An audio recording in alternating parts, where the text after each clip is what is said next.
হ্যাঁ হ্যাঁ হ্যাঁ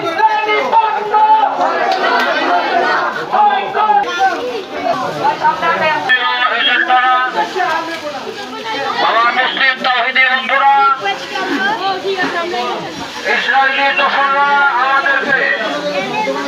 আমাদের টাকা দিয়ে আমাদের নিরীহ নিষ্পাপ মাসুম শিশুদের মধ্যে গুলি চালাচ্ছে, তাদেরকে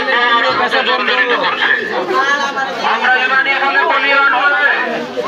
আসুন এক বিন্দু ইমান যদি এক ফোঁটা রক্ত থাকে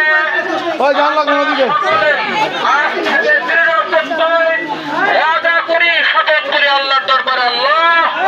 আমার ফিলিস্তিনি মজলুম ভাইরা শাহাদাত বরণ করছে, আজ থেকে আমি আমার দোকানে কোনো ইসরায়েলি ভারতীয় পণ্য রাখবো না। আমরা সবাই যাব, আমরা সবাই এক বিন্দু দেহে রক্ত থাকা সত্ত্বে